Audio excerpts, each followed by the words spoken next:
Hi, hello, welcome back to my channel. My name is Jillian, aka Beautybrarian, and today I am 35, and I have not thought about this. I'm literally doing this off the cuff, so who knows if it even makes it to the YouTubes, but I literally was just thinking, kind of reflecting on where I've been and how I got here to 35, and maybe I could pass along some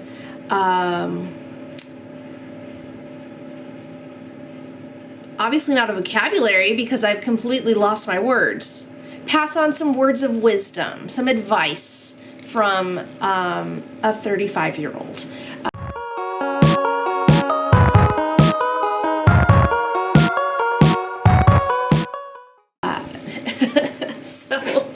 Buckle up.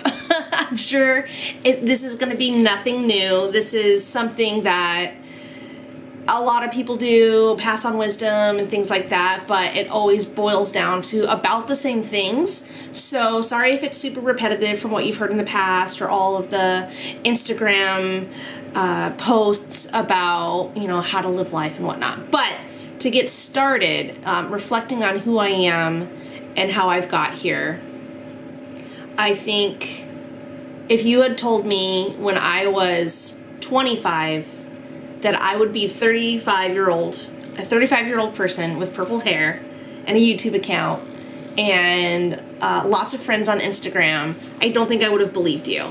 I would have thought I would never dye my hair purple. Like, that's so hard on your hair, and I'm too afraid to. Basically what it boiled down to is I was always too afraid to do anything with my hair.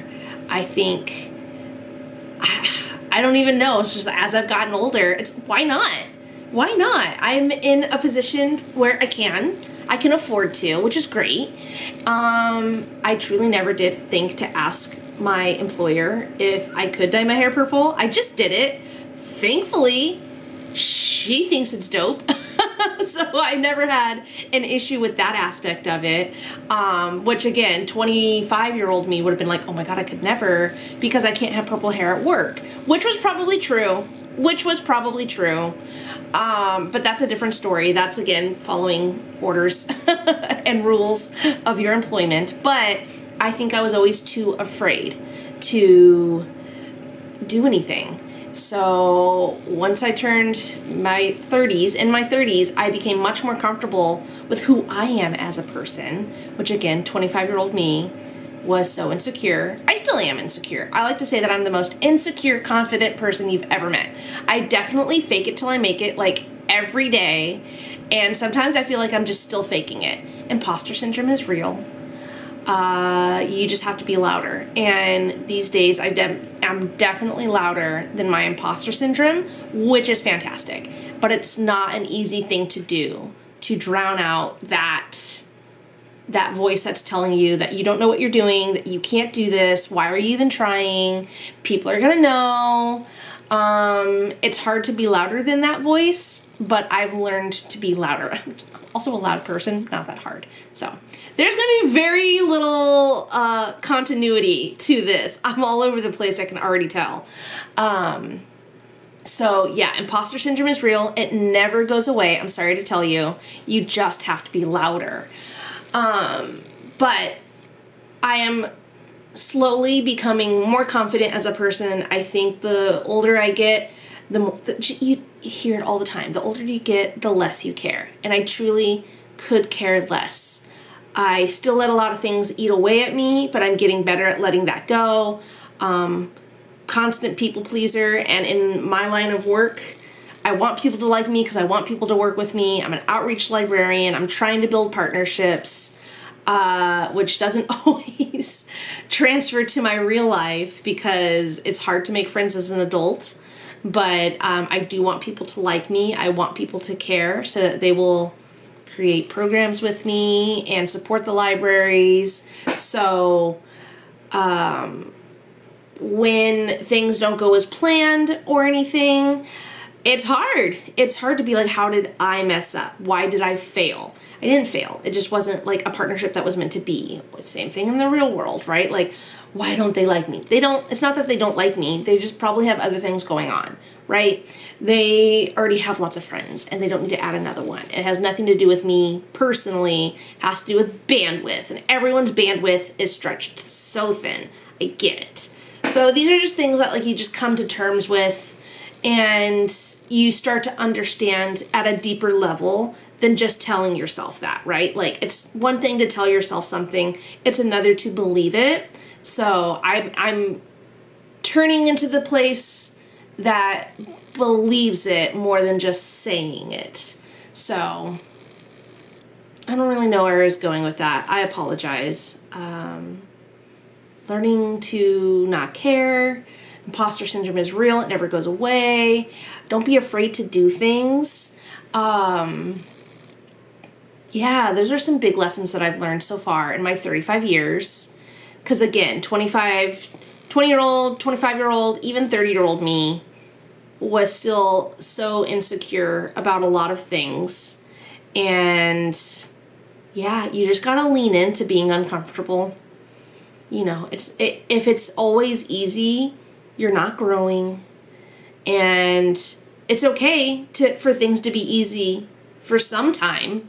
You know, it doesn't always have to be hard. You can sit in the easy place for a little while. But when you're ready to grow and you need to grow, you have to push the boundaries of what you're capable of to know how far you can go and how much more you can do. And that goes professionally, that goes personally. You know, I'm waiting to hit the moment where I'm like, I'm gonna run a half marathon again, or I'm gonna run a full marathon, I'm gonna do a triathlon, right? Like, that's coming. I can feel it. Like, I need something to push me and to know that I can do it. That might not happen until I'm 40, but I know that one day something will entice me enough to grow past where I am. Whether that's now I'm ready to head a department at work and I'm going to work towards that, running a half marathon, full marathon, whatever. I've always said that I don't want to run a full marathon because 26 miles in a car is a long time. In a car, I can't imagine running that voluntarily. I've done a couple of half marathons and it's fun. I just don't think I'm built for half marathons. 10 milers, after 10 miles, I feel like a rock star. But those last 3.1 and a half marathon, struggles. It's very, very, very hard to do for me. And maybe that's a mentality thing that I have to get over. So maybe one day I'll run another one and I'll feel like a rock star after 13 miles. Who knows? So other things that I have learned, which I'm still, again, learning, especially in the makeup side of things. And I feel like we're at a point in makeup where nothing is interesting. Everything has been done 70 million times over. You don't need every palette that comes out.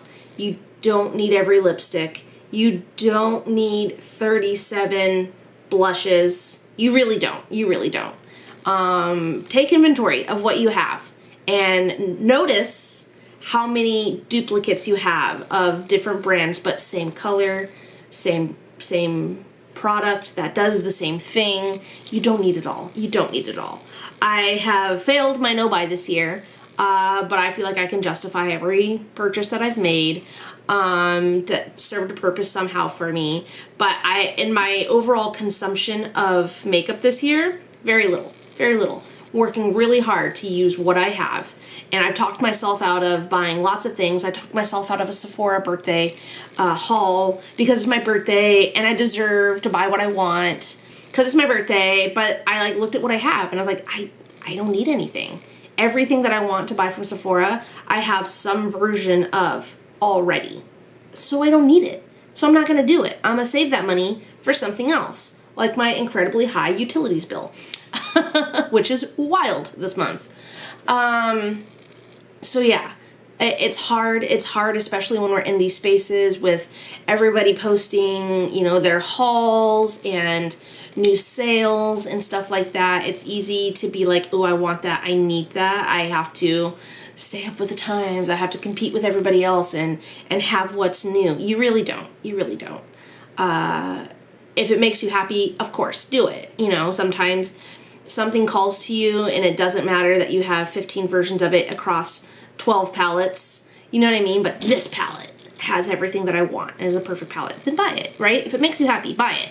But I'm just saying, in general, the level of consumption that makeup people have is unsustainable in lots of different ways. So being mindful of what you're purchasing and why you're purchasing, we're shifting into that realm. And it's just something to be mindful of and conscious of. What else? I believe so much more, and I realize how important platonic love is. My best friend just texted me right now, and I love her so much. That's what I mean, platonic love. They're not romantic. I don't want to get with them, but I love them so much. They complete different parts of me, and it's not that Anthony, my husband, who I love to the ends of the world and back. I love him so much with every fiber of my being, but he's not everything. I tell him everything. I have no secrets from him, but, you know, I have a completely different relationship with Megan. I have a completely different relationship with Colette. I have different relationships with people at work, and they bring me so much joy, and I love them so much, and I'm so grateful to have them in their lives. So don't be afraid to tell your friends that you love them. Don't be afraid to lean into relationships that fulfill a role in your life. Is that your confidant? Is that your adventure buddy? Is that your go hang out on the couch just sipping wine and doing face masks? Like, who is that person to you? And celebrate who they are, because it's so important. Platonic love is so important. I love so many people. I have so much love in my heart and in my life, and I'm so grateful for that. My Instagram friends, right? Like, I love them so much because they helped me get through a really hard time. They continue to get me through a really hard time. Shout out to Elise, shout out to Grace, shout out to Emmy, shout out to Lacey, shout out to Kaylee. Like, shout out to all of these friends that I have made in the past 3 years that I am so, so grateful for. We may not talk as much anymore, but I think about them often. I think about them fondly, and it's just so important to celebrate the ones that bring so much love to your life. What else have I learned in my 35 years? I don't know, and I don't even know if I could sum up what I've said because I feel like I've been all over the place, but what else is new? Have fun. Life is not that serious. Things are not that serious.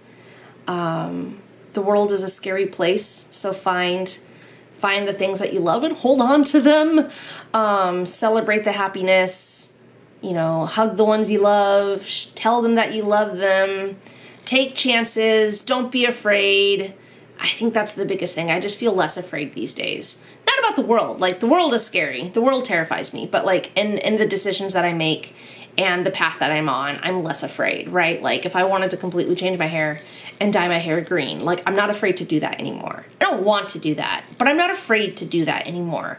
If I, you know, there's just so much that I'm so much more comfortable with these days. And I'm okay with being alone. I'm okay with, I've accepted where I am in Texas and how Texas is and how much it does not align with who I am, but I know it's temporary. I know I will not be here forever. I hope I'm not here forever. But I've made peace with where I'm at, and I love my house. I love my kitchen. I love the food that I'm able to cook, and what this house offers us in terms of space. I love so much, and I have so much to be thankful and grateful for, and I'm trying to be better at sharing that thankfulness and that gratitude and acknowledging it, which I haven't always done. So, I don't know. Happy birthday to me. Happy birthday to all the August 12th babies, and happy Leo season. Happy birthday to everybody who's celebrating a birthday in the month of August. I hope you all are having fantastic, wonderful, amazing days, and here's to another trip around the sun. If you stuck around to listen to all of my words of wisdom and rambling advice, thank you so much. And I will see you in the next one. Bye.